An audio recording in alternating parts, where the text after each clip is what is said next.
वतन के आगे ना कुछ कुछ है तो बलिदान है मेरा।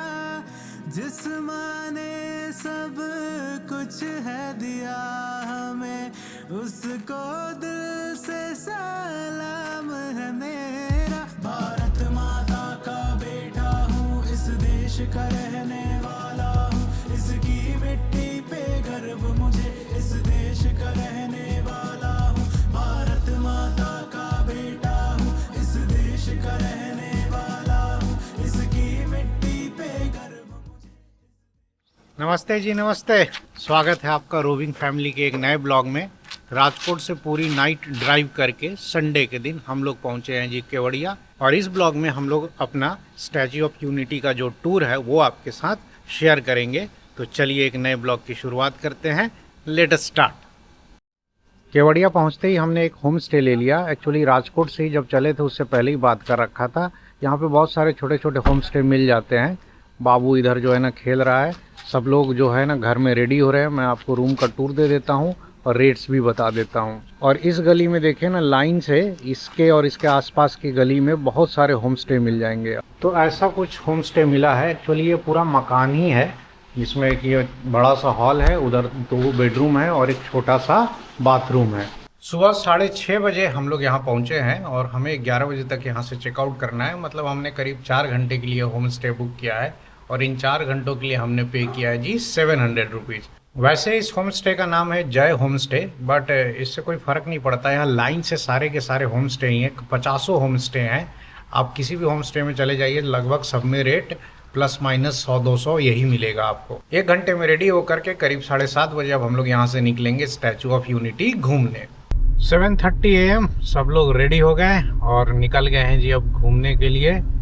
अभी हमारा टिकट क्या है ना कि ऑनलाइन बुक है स्टैचू ऑफ यूनिटी का, और हमने स्लॉट लिया है सुबह वाला 8 से 10। संडे का दिन है तो थोड़ी भीड़ भाड़ होगी, इसीलिए हमने पहला वाला ही स्लॉट ले लिया। वैसे भी अप्रैल का महीना है तो गर्मी अच्छी खासी होगी, तो सुबह सुबह घूम लिया जाएगा तो अच्छा रहेगा। सारे होम स्टे जो है ना वो पीछे गाँव में है, स्टैचू ऑफ यूनिटी वाली रोड से करीब 400-500 मीटर अंदर। और आपको मिल जाएगा होटल प्रमुख करके एक दिखेगा मैप पर, उसके सामने एक गाँव है, इसी में सारे हैं। क्योंकि अभी थोड़ा टाइम था तो हम लोग सोचे कि सुबह पहले ब्रेकफास्ट कर लेते हैं। यहाँ इस्कॉन गाठिया मिल गया, जूनागढ़ वाला, तो अपन यहीं आ गए क्योंकि यहाँ बहुत सारी गाड़ियाँ खड़ी हैं, तो यहाँ पर नाश्ता मिल जाएगा। चलो जी मैडम आओ, फाफड़ा जलेबी खाते हैं, आओ। 2023 में जब हम लोग नोएडा से राजकोट शिफ्ट हुए थे, तभी से मैं इनको कह रही थी कि स्टैचू ऑफ यूनिटी चलते हैं, क्योंकि हम लोग कभी आए नहीं थे। ये बार बार टालते रहे कि सर्दियों में चलेंगे, सर्दियों में चलेंगे, लेकिन सर्दियां तो इनकी कभी आई नहीं। तो फिर हम लोग सर्दियों में अपन गोवा और महाराष्ट्र कहाँ चले। तो देखिए हम लोग आए भी कब, गर्मियों में। तो जी हमने 1 प्लेट पोहा मंगाया था, लवी ने बन मस्का, और मैंने तो फाफड़ा मंगाया फाफड़ा, लेकिन अभी आया नहीं। भीड़ भाड़ ज़्यादा है ना तो सर्विस सही नहीं है। फाफड़ा सबसे लेट में आया, बाकी सारी चीज़ें पहले आ गई। फाफड़ा एकदम मस्त गर्मा गर्म आया है। अब गुजराती नाश्ता जो है ना अब अच्छा लगने लगा है। शुरू में मेरे को फाफड़ा उतना अच्छा नहीं लगता था, हाँ, लेकिन अब अपन खा लेते हैं। लेकिन हमें ना फाफड़ा के साथ नमकीन चटनी चाहिए होती है, अच्छी तीखी वाली। हाँ,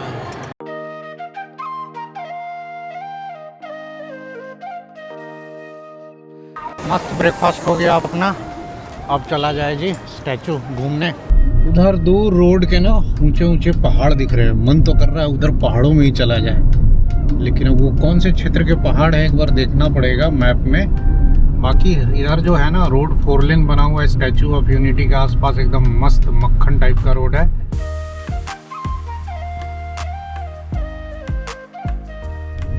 अच्छा डेवलप हुआ है भाई ये एरिया। अब तो यहाँ मैगडी वैगडी भी सब खुला हुआ है। क्या ग्रीनरी है, क्या खूबसूरत रोड बना रखा है। सही में गवर्नमेंट ने लाजवाब काम किया है। लेकिन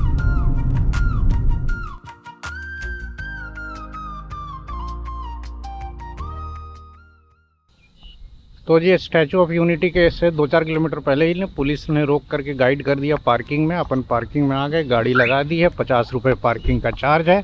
अब यहाँ से शायद ये लेडीज़ जो है ना ऑटो चलाती हैं, ऑटो से जाना पड़ेगा स्टैचू तक।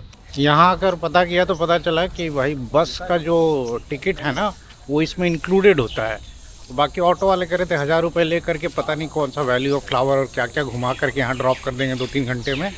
फिर मैंने पार्किंग वाले से पूछा तो बोला बस से चले जाइए, बस का प्राइस नहीं लगेगा, वो टिकट में इंक्लूडेड है। तो ये टिकट काउंटर है और यहीं से शायद कहीं से बस मिलती है। तो बस के लिए कोई अलग से टिकट नहीं लेनी है। देखिए बस यहाँ पर खड़ी है, मस्त AC बसेस, और यही स्टैचू तक ले जाएंगी। क्या मस्त बस स्टॉप बना हुआ है भाई, बस स्टॉप भी AC है। मतलब गवर्नमेंट ने सही में मतलब शानदार काम किया। बैठ जाओ। तो जी बस से देखिए नर्मदा मैया का नज़ारा, और नर्मदा के उस पार जो है ना उधर भी लोग रुकते हैं, उधर भी होटल और होम स्टे है। उधर एकता नर्सरी करके एक दिख रहा होगा, और यहाँ पर एक ब्रिज भी बना हुआ है।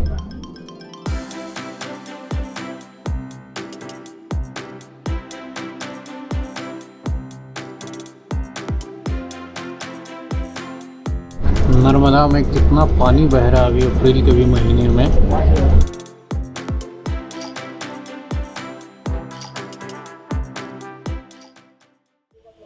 तो बस जो है ना ठीक स्टैचू के सामने हमें ड्रॉप करती है। बगल में अमूल का एक पार्लर है और यहाँ entry for statue of unity लिखा हुआ है। अपन लेट नहीं करेंगे, अब सीधे इंटर करेंगे क्योंकि हमारे पास समय ज़्यादा नहीं है।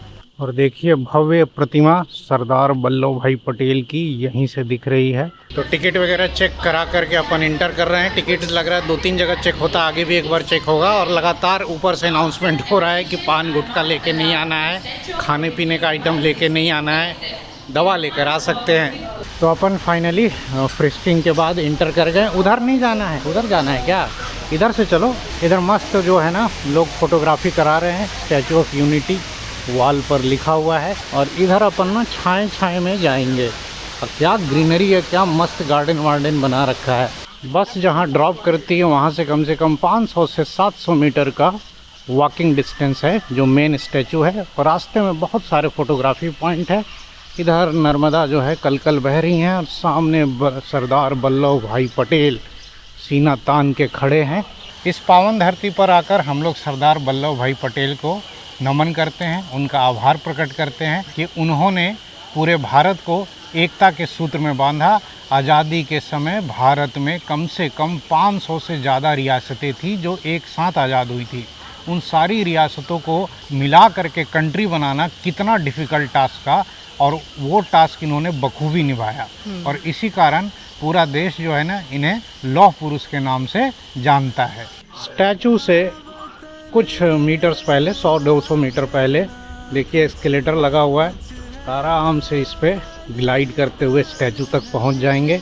ऊपर से छांव की पूरी व्यवस्था है, धूप में चलने की कोई ज़रूरत नहीं।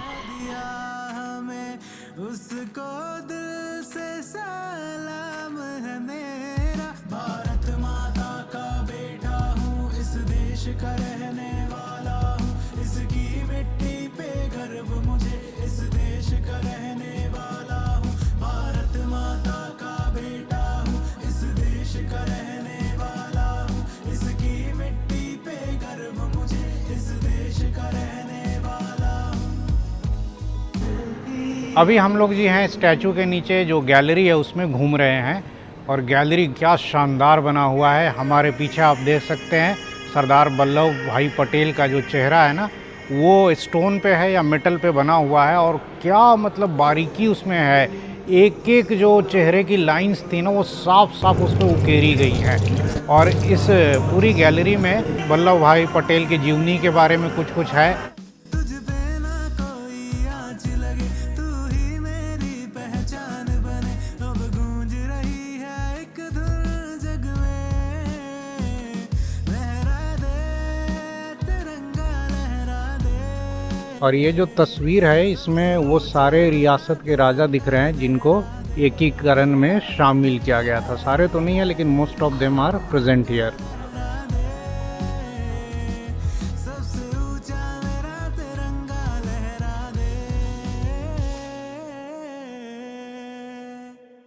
तो अब हम लोग जो है ना वीविंग गैलरी में जाएंगे लिफ्ट से, उसका टिकट हमने ले लिया था। तो हम लोग आ गए जो वीविंग गैलरी में, और लिफ्ट क्या सुपर फास्ट आती है भाई। यहाँ से हम लोग नर्मदा नदी और आसपास के इलाकों का नज़ारा लेंगे।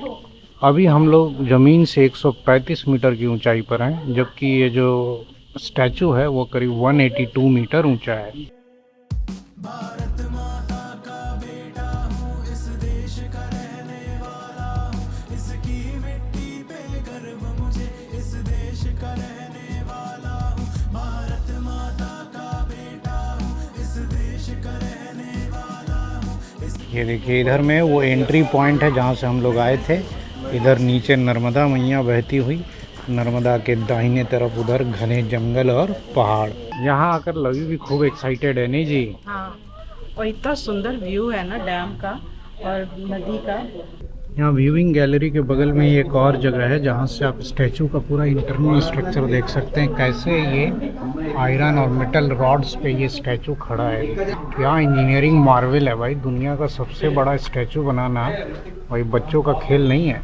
ये व्यूइंग गैलरी के अपोजिट साइड है, इधर से वो हाईवे नज़र आ रहा है जिससे अपन आए थे। कार पार्किंग वहाँ उस ब्रिज के और आगे है, कम से कम 3-4 किलोमीटर आगे। और यहाँ पर सैंपल के तौर पर जो है ना कुछ मेटल्स यहाँ पर दिख रहे हैं। ये स्ट्रक्चर देखिए कैसे बना है, इसको जानबूझ करके एक्सपोज करके रखा गया है टूरिस्ट के लिए। ये लिफ्ट जो है ना गजब साइलेंट और इतनी तेज़ चलती है कि 135 मीटर जाने में इसको हार्डली 10-15 सेकंड लग रहे हैं। गजब। अब हम लोग जो है प्रतिमा के जो पैर हैं या उनके सरदार वल्लभ भाई पटेल के पैरों के नीचे जा रहे हैं, उनको चरण स्पर्श करेंगे। तो अभी हम लोग जो है ना सरदार पटेल के स्टैचू के ठीक नीचे आए हैं, उनके कदमों के पास, उनके चरण की थोड़ी धूल लेने, उनको नतमस्तक होकर के प्रणाम करने और यहाँ से आसपास के नज़ारों का व्यू लेने। हाँ, वतन के आगे ना कुछ है तो बलिदान है मेरा, जिस माँ ने सब कुछ है दिया हमें, उसको दिल से सलाम है मेरा। भारत माता का बेटा हूँ, इस देश का रहने वाला हूँ, इसकी मिट्टी पे गर्व मुझे, इस अब हम लोग यहाँ से वापस लौट रहे हैं। हाँ, बहुत मजा है, लेकिन बहुत घूमने मजा में, किया लेकिन गर्मी इतनी ज़्यादा है ना कि अब निकलना पड़ेगा। मैं टिकट रेट बताना भूल गया। टिकट रेट है जी एडल्ट का 380 और बच्चों का 15 साल तक के बच्चों का 230। इसमें आपको SOU का एंट्री, व्यूइंग गैलरी और जो लिफ्ट से हम लोग ऊपर गए थे ना वहाँ तक का टिकट इंक्लूडेड है। तो हमारे टोटल लगे जी 1220 रुपये, 2 एडल्ट 2 बच्चे। तो हम लोग में से कोई भी ये पानी का बोतल नहीं लाया था गाड़ी से, तो अभी सोविनियर के नाम में ये स्टैचू ऑफ यूनिटी का बोतल ले लिया। हाँ, और 50 रुपये में एकदम बढ़िया डिसेंट रेट में मिल गया। और प्यास तो बहुत लग रही है भाई साहब, गर्मी है। तो जी बस आ भी गई हूँ अत्यारे पार्किंग में जाऊँ छूँ, सही बोला जी हैं? शायद कुछ तो सही बोला। तो जी वापस आकर पार्किंग में गाड़ी निकाल ली और गाड़ी जो है भाई साहब क्या अंदर से गर्म हो गई है, लेकिन कोई बगल नहीं, AC फुल चालू है। टेम्परेचर गाड़ी में दिखा रहा है 42 डिग्री सेल्सियस। सुबह के 10:30 बजे हैं, घूमना फिरना हो गया है। अब हम लोग जा रहे हैं अपने होम स्टे वापस।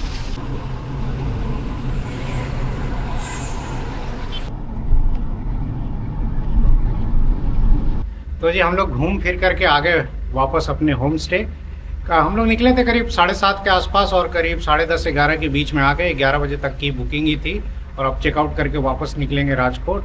हमें मालूम है कि हमने बहुत कुछ नहीं घूमा, हमें मेनली स्टैचू ऑफ यूनिटी ही घूमा और बहुत सारे पॉइंट्स और भी थे, डैम था और वो फ्लावर वैली और पता नहीं क्या क्या था। और उसके लिए ना 2-3 साल के बाद एक बार फिर कभी आएंगे। इतनी गर्मी में घूम पाना मुश्किल भी है, प्लस दूसरा क्या है ना, नौकरी पेशा आदमी हूँ, एक संडे की छुट्टी है। कल शनिवार रात को राजकोट से चला था, मुझे पता था कि यहाँ पे 3-4 घंटे ही मिलने हैं और अब मुझे फिर 400 किलोमीटर गाड़ी चला करके रात को 8-9 बजे तक राजकोट पहुँचना है। कल ऑफिस भी जाना है भाई साहब, नौकरी भी करनी है, पैसे कमाएंगे तभी तो घूम पाएंगे। एनीवे, समय आ गया है इस ब्लॉग को एंड करने का। अपन तो ऐसे ही संडे एंजॉय करते हुए ज़िंदगी बिताएंगे और आपको बीच बीच में छोटे छोटे ब्लॉग्स और लंबी लंबी रोड ट्रिप्स दिखाते रहेंगे। तो आई होप आपने ये ब्लॉग एंजॉय किया होगा। तो मिलते हैं अगले ब्लॉग में, जो कि एक रोड ट्रिप होगा, शानदार रोड ट्रिप होगा, मस्त रोड ट्रिप होगा। बड़ौदा होते हुए जाएंगे, समोसा खाते हुए जाएंगे।